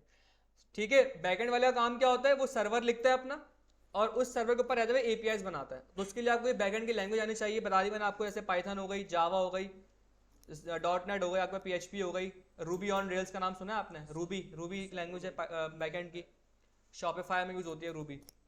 इसके अलावा और भी बहुत सारी हैं, ठीक है।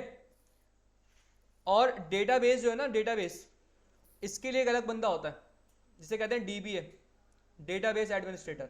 वो क्या करता है, उसका काम सिर्फ ये होता है भाई, वो देखता है सर्वर और डेटाबेस की कनेक्टिविटी को। सर्वर से कोई रिस्पॉन्स, जैसे मैंने आपको बताया कि आपको API कॉल कर दो फ्रंट से, वो जाती है सर्वर पे, फिर सर्वर डिसाइड करता है डेटाबेस से भेजना है नहीं भेजना, बताया ना भी आपको ये।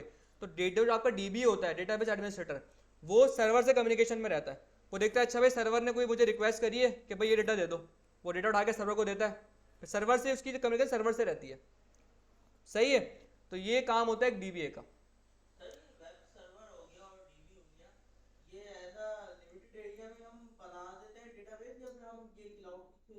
आपकी मर्जी है, अगर आप क्लाउड पे जाना चाहो क्लाउड पे बना सकते हो। क्लाउड ज़्यादा सिक्योर होता है, इससे ज़्यादा सिक्योर क्लाउड होता है।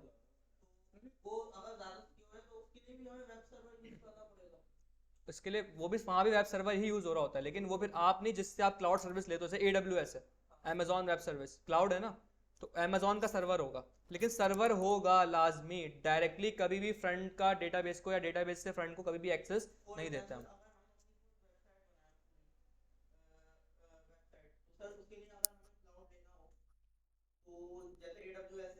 सही, सब आपका कोई मसला ही नहीं है, सब वो करके देगा आप, लेकिन बिहाइंड द सीन वो भी यही काम कर रहा होगा।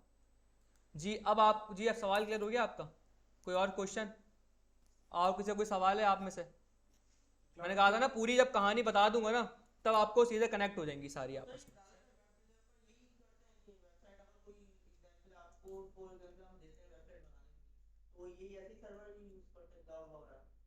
देखें, क्लाउड सर्वर हर कोई यूज़ नहीं करता हूँ, क्लाउड सर्वर प्रीमियम होता है, परचेज करना पड़ता है आपको, उसकी आपको एक एलिमेंट फीस देनी पड़ती है।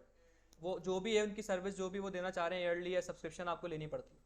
तो क्लाउड सर्वर हर कोई यूज़ नहीं करता। क्लाउड सर्वर यूज़ करने का जो है ना, वो ये है कि रीज़न जब होता है जब आपके पास कोई बहुत बड़ा डेटा है, जैसे फेसबुक है। अब फेसबुक का जो डेटा है ना, वो नॉर्मल इस तरह लोकल डेटाबेस में आप नहीं कर सकते, मैंने आपको क्लाउड ही लेना पड़ेगा, ठीक है। तो अब जो नॉर्मल अगर आप अपनी वेबसाइट बना रहे हो पर्सनल, उसके लिए कुछ, तो आप क्लाउड क्यों लोगे? आप डायरेक्टली इसको यूज़ करोगे, सिंपल। हाँ, वहाँ भी बता दूँ, वहाँ भी बिहाइंड द सीन यही काम हो रहा होता है।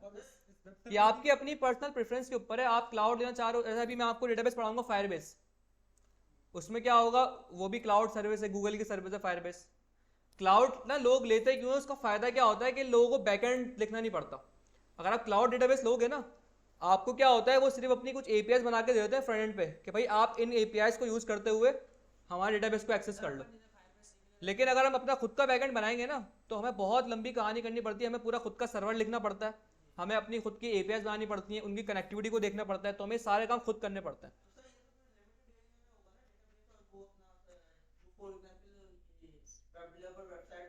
लिमिटेड एरिया किस सेंस में कह रहा हो? सर्वर की स्टोरेज कह रहे हो? तो स्टोरेज आपके अपने हाथ में, आप जितनी सेट करना चाहो कर सकते हो, परचेज कर लो आप।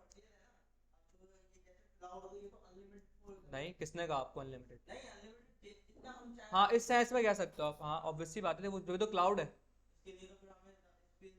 ऑब्वियस सी बात है, जब तो वो क्लाउड है। फिजिकल एग्जिस्टेंस नहीं होती इसकी, फिजिकल एग्जिस्टेंस नहीं होती, ये सिर्फ कोडिंग में ही होता है, कोड होता है इसका, एक सर्वर का कोड होता है। सिक्योरिटी की लेयर लगती है इसके ऊपर बहुत सारी, इस पे इम्प्लीमेंट होता है सारा, जो भी इतने भी सिक्योरिटी काम होते हैं ना, वो सारे सर्वर पे होता है। क्योंकि इसकी वजह होती है कि ये सर्वर का कोड आपको एक्सेस नहीं होता, तो इतना बड़े से बड़ा हैकर आ जाए ना भाई, वो क्या करेगा, ज़्यादा ज़्यादा उसके पास एक्सेस फ्रंट एंड का है, वो फ्रंट में स्क्रिप्ट रख रख के भेजेगा फ्रंट सर्वर के ऊपर, वो डायरेक्ट सर्वर को एक्सेस थोड़ी कर सकता, क्योंकि सर्वर का कोड विजिबल ही नहीं होता यूज़र के पास फ्रंट एंड पे, वो हाइड रखते हैं हम लोग। और कोई सवाल किसी का? जी, डेटाबेस भी आपकी सॉफ्टवेयर ही की फील्ड है। किसका वजूद? आपके कोड में है बस। देखें, हाँ डेटाबेस जैसे मैंने बताया, वेबसाइट वेब सर्वर को आपको कोई बैकएंड लैंग्वेज चाहिए, ऐसी डेटाबेस जब आप करते हो ना, डेटाबेस की भी मजीद टाइप्स होती हैं। कुछ होते हैं एसक्यूएल डेटाबेस, कुछ होते हैं नो एसक्यूएल। अब ये एसक्यूएल नो एसक्यूएल क्या होते हैं, इसकी अलग पूरी साइंस है, डेटाबेस की एक पूरी बहुत बड़ी फील्ड है ये, मतलब ऐसा नहीं कोई छोटी सी फील्ड है, डेटाबेस की बहुत सारी फील्ड है, डेटाबेस के अंदर भी बहुत सारी सब फील्ड आती हैं, बहुत सारी। डीबीए जो ना, डीबीए तो बहुत बड़ी पोजीशन बता दी मैंने आपको, डेटाबेस एडमिनिस्ट्रेटर तो बहुत बड़ी पोजीशन है, नीचे बहुत सारी इसकी फील्ड होती हैं अभी। तो ये डीबीए के अलावा भी बहुत सारी हैं जो डेटाबेस से रिलेटेड चीज़ें होती हैं, इसके लिए आपको एसक्यूएल सीखनी पड़ती है, बहुत सारे होते हैं एसक्यूएल। इसकी ना एक लैंग्वेज होती है, जैसे कहते हैं क्यूरी लैंग्वेज। डेटाबेस में होता है क्या है, आप डेटाबेस से क्यूरी करते हो ना भाई, भाई मुझे जो पहले 10 रिकॉर्ड लिखे हुए हैं इसका डेटा उठा के ले आओ, क्या है, क्यूरी एक ही है। इवन आप गूगल पे भी तो क्यूरी करते हो, आपने देखा है कभी गूगल पे भी आप क्यूरी करते हो, किस तरीके से, आपको मैं दिखाता हूँ। मैंने गूगल खोला यहाँ पे, अरे यहाँ देखें, आपको पता नहीं है लेकिन आप करते हो ये काम। मैं यहाँ पे सर्च कर रहा हूँ आके टैग जोन, अब ज़रा बैठ के सिर्फ सोचें, मैं टैग जोन सर्च कर रहा हूँ, इसका मतलब इसके डेटाबेस में कुछ इंफॉर्मेशन होगी टैग जोन के नाम से जो वो लाके मुझे देगा, सही है। अभी रुक जाओ, क्लिक किया मैंने, ऊपर यूआरएल देखना, ये देखो जो लिखा हुआ ना /search?q=टैग जोन। अब ये थोड़ी बहुत बैकएंड की चीज़ है, ये हम डिटेल में बैकएंड में पढ़ेंगे, आपको मैं आइडिया के लिए बता रहा हूँ अभी सिर्फ। ये ऊपर ना ये कहलाता है क्यूरी पैरामीटर, इसे क्या कहते हैं, क्यूरी पैरामीटर। ये हम फ्रंट एंड, ये जो है हम डेटाबेस से क्यूरी करते हैं। इसका मतलब पता है क्या है, इस वक्त मैं इसको ट्रांसलेट करके दिखाता हूँ, किसी को पता है ट्रांसलेट कर सकते हैं कोई, क्या लिखा हुआ है ये बता दो, ये लिखा हुआ क्या है, ये लिखा हुआ ये क्वेश्चन मार्क जो है ना, इसका मतलब है इफ। अब ये डेटाबेस की लैंग्वेज में लिखा हुआ है, इसका मतलब ये कि भाई इफ सर्च, अगर आपके पास सर्च की जो क्यूरी है, क्यू मीन्स क्यूरी, अगर आपके पास सर्च की जो क्यूरी है उसके अंदर टैग जोन पड़ा हुआ है, इट मीन्स कि मैं जो यहाँ पे लिख रहा हूँ ये सर्च है, अगर मैं जो सर्च कर रहा हूँ इसमें टैग जोन पड़ा हुआ है एंड का मतलब तो फाइनल आउटपुट अगर दिखाना हो तो एंड लिख के हम करते हैं इसको डेटाबेस के अंदर। अगर जो सर्च कर रहा है यूजर ने उसकी क्यूरी में अगर टैग जोन पड़ा हुआ है तो उसको ये सब दिखा दो यहाँ पे। अब ये तो सारी कहानी आपको आगे दिख रही है, ये जो कहानी है पूरी, ये बीच में समझ लें कि कोई एपीआई के बीच में और रिस्पॉन्सेज होते हैं वो चल रहे होते हैं, उसके बिहाफ पे आपको भी सारे डेटा दिखता है, ये वाला है जो आपको दिख रहा है यहाँ पे, इस तरीके से वर्क हो रहा होता है बिहाइंड द सीन। ये चीज़ें सारी बैकएंड की चीज़ हैं, जब आप बैकएंड कभी पढ़ोगे डिटेल में तो आपको इंशाल्लाह एक्सप्लोर करने को मिलेगा सब ये। एक एपीआई कोई रिस्पॉन्स होते हैं वो चलते हैं बिहाइंड द सीन, उसके बिहाफ पर आपको पेज दिखता है। इसका मतलब ये जो पेज है ना, ये डेटाबेस में, गूगल के डेटाबेस में कहीं पड़ा हुआ है पेज, आपने उसको सिर्फ मंगवाया है डेटाबेस से क्यूरी करके। अब वो क्यूरी करने के लिए हमें इसकी डेटाबेस की अपनी एक लैंग्वेज होती है, जैसे कहते हैं क्यूरी लैंग्वेज, वो आपको आनी चाहिए, ठीक है। जैसे MongoDB के हम लोग MongoDB पढ़ेंगे तो MongoDB के अंदर होती है Mongoose, MONGOOS, Mongoose, ये लैंग्वेज का नाम है, ये आप सीखते हो डेटाबेस से बात करने के लिए। हाँ, जावास्क्रिप्ट पे बेस करती है, जावास्क्रिप्ट की तना होती है ये, लेकिन इसकी अपनी प्रॉपर एक एग्जिस्टेंस होती है, लैंग्वेज है Mongoose। अगर आपने कोई क्योंकि MongoDB NoSQL डेटाबेस में आता है, इसमें टेबल वगैरह नहीं होते, तो अब जो है कोई अगर SQL डेटाबेस होते हैं तो वहाँ पे आपको SQL सीखनी पड़ती है, जैसे आपने सुना होगा MySQL है, Postgres एक नाम है डेटाबेस, उसमें भी आपको SQL सीखनी पड़ती है। तो ये डेटाबेस की अपनी एक लैंग्वेज है। तो यानी कि बताने का मतलब ये बहुत बड़ी फील्ड है, सॉफ्टवेयर की जो फील्ड है ना, ये बहुत बड़ी फील्ड है। यानी अगर ऐसा नहीं कि आपको कोडिंग नहीं आ रही तो बस आप डिप्रेस होकर बैठ गए, यार अब तो मुझे कुछ हो ही नहीं सकता। अगर आपको कोडिंग नहीं आती कोई मसला नहीं है, आप कोडिंग साइड जाओ ही ना, आप कहीं और निकल जाओ। बहुत से मेरे ऐसे दोस्त हैं जो मेरे यूनिवर्सिटी में मेरे साथ थे, कोडिंग नहीं आती थी उनको, माशाल्लाह बहुत अच्छी अच्छी पोजीशन में और इसी सॉफ्टवेयर की फील्ड में, कोई डेटाबेस एडमिनिस्ट्रेटर है, कोई जो है वो सर्वर साइड पे कुछ कर रहा है, कोई क्यू है, क्वालिटी एश्योरेंस जो होता है। तो इसको थोड़ा सा एक्सप्लोर करो। तो अगर ऐसा नहीं कि अगर आपको कोडिंग नहीं आती तो आप कुछ भी नहीं कर सकते, ऐसा नहीं है। इसी फील्ड में रहते हुए, सॉफ्टवेयर इंजीनियरिंग की फील्ड में रहते हुए आप बहुत सारी और जॉब्स भी कर सकते हो जो कि इसी फील्ड से रिलेटेड है। जैसे मैंने मिसाल दी क्यूए की, क्यूए का नाम सुना आपने, क्वालिटी एश्योरेंस टेस्टिंग करते हैं ये लोग। मोस्टली लड़कियां जो है इस फील्ड में ज़्यादा आती हैं। कोडिंग, क्योंकि मोस्टली लड़कियों को कोडिंग समझ में नहीं आती, आपकी बात नहीं कर रहा मैं, जनरल बात कर रहा हूँ कि मोस्टली लड़कियां जो होती हैं कोडिंग उनको समझ नहीं आती, वो थोड़ी सी वीक होती हैं कोडिंग में। तो वो क्या करती हैं, तो मैं जवाब देता हूँ इसका मैं भी थोड़ी देर बाद, थोड़ा रूम वगैरह खाली हो जाए मैं जवाब देता हूँ। तो खैर बताने का मकसद आपको सिर्फ ये है, मैं किसी की बुराई नहीं कर रहा, मैं बात आपका जहन खोल रहा हूँ कि अगर आपको कोडिंग में अगर मसला है, कोई कोडिंग नहीं आती, क्योंकि नॉर्मल लोग ये होता है ना कोडिंग समझ नहीं आती उनको, भाई कॉम्प्लेक्स होती है और होती है, ऑब्वियस सी बात है। तो अगर आपको कोडिंग समझ, मेरी बहुत सी ऐसी दोस्त भी हैं जो यूनिवर्सिटी में साथ थी, वो क्यूए की जॉब करती हैं और बड़ी बड़ी कंपनीज के अंदर है, कॉन्टोर का नाम सुना होगा, कॉन्टोर इतनी अच्छी कंपनी है, वहाँ पे जॉब कर रही है, बहुत सीनियर पोजीशन पे, क्वालिटी एश्योरेंस वो क्या करती है भाई, काम बता दो काम क्या होता है उनका। किसी को जाना है तो जा सकता है भाई, 8:50 हो रहे हैं, अगर कोई जाना चाह रहा है तो क्लास ऑफ कर दी है मैंने, इतना ही था आज का, ठीक है। क्यूए का काम ये होता है कि डेवलपर जो है ना, वो कोई फीचर बना के, उसका काम होता है फीचर डेवलप करना, उसने बना के डेवलप कर दिया, ऑब्वियसली बात है तो कोई बग्स वगैरह भी होंगे। डेवलपर जो है ना वो डेवलपमेंट माइंडसेट से सोचता है, वो बनाने में फोकस करता है, वो फोकस नहीं करता कि मैं टेस्ट करूं कि जो मैंने काम किया है सही भी है गलत है, वो सिर्फ बनाने पे सोचता है। फिर जो उसमें जो बग्स आते हैं, ज़्यादा क्लाइंट को जो अगर मुझे कुछ डिलीवर करनी है तो मैं थोड़ी मैंने बनाया बिना टेस्ट कर उठा के उसको दे दिया, ऐसा तो नहीं होगा, ऑब्वियसली बात है। तो बीच में क्या होता है, डेवलपर ने कोई फीचर बना दिया ना, अब बारी आती है टेस्टिंग की, उसको डायरेक्ट लाइव नहीं करते हम कि भाई ये लो डायरेक्ट बन गया, ये लो ले लो अपने घर ले जाओ इसको। बीच में क्या होती है, टेस्टिंग भी होती है। जो टेस्टिंग का डिपार्टमेंट होता है ना, वो बहुत बड़ी फील्ड है भी क्यूए की। ये नॉर्मली होता है क्यूए वाले ये काम करते हैं, ये करते हैं उस फीचर को लेते हैं और फिर टेस्ट करते हैं उसकी टेस्टिंग और कर रहे होते हैं। उनको एक डॉक्यूमेंटेशन मिलती है क्यूए वालों को कि भाई आपने अगर आप ये बटन प्रेस करोगे तो उससे ये होना चाहिए, ये करोगे तो ये होना चाहिए। मिसाल देके समझा रहा हूँ आपको, आप क्यूए वाले करेंगे उस डॉक्यूमेंटेशन को देखते हैं, अच्छा भाई इस पर लिखा है ये बटन करने पे ये वाला रिस्पॉन्स आना चाहिए, अगर वो रिस्पॉन्स आ रहा है तो गुड है, नहीं आ रहा तो इसका मतलब बग रिपोर्ट हुआ है, बग रिपोर्ट करते हैं भाई हाँ इसमें बग है, तो फिर वो डेवलपर के पास जाते हैं, वो सही करवाते हैं। तो बस इनका ये काम होता है क्यूए वालों का, टेस्टिंग कह लें इसको आप, टेस्टर होता है। नॉर्मली लड़कियां इसमें आपको बहुत मिलेंगी, लड़के कम होते हैं इसके अंदर। आप कभी सर्च करेंगे ना, कभी किसी से बातचीत तो आपकी दोस्त वो जो सॉफ्टवेयर हाउस के अंदर, वहाँ उनसे पूछिएगा, क्यूए में लड़कियां बहुत ज़्यादा होती हैं as compare to boys. Boys ज़्यादा डेवलपर होते हैं या बैकएंड की साइड निकलना, डेटाबेस वगैरह की तरफ निकल जाते हैं, सर्वर साइड निकल जाते हैं, तो ये थोड़ा सा होता है रिजल्ट। तो लड़कियों के लिए मैं बल्कि रिकमेंड भी करता हूँ, लड़कियों के लिए क्यूए में जाएँ आप। उसकी 2-3 वजूहत हैं। पहली वजह तो ये है कि स्कोप कंपटीशन बहुत कम होता है, डेवलपमेंट में ना कंपटीशन बहुत ज़्यादा है, तो जॉब मिलने के चांस मुश्किल है। बात समझ में आ रही है, जॉब आपके ना मिलने के चांस मुश्किल है भाई, जॉब ही 5 है, पीछे 500 लोग खड़े हैं, तो आपका नंबर आने के क्या चांस होंगे फिर। क्यूए में क्या है, कंपटीशन बहुत कम होता है। क्यों, वैसे एक तो लड़कियां लेती ही कम है, सीएस में जाती ही बहुत कम है, आर्ट्स ये बीकॉम में फालतू कामों में लगी हुई होती हैं, सही है।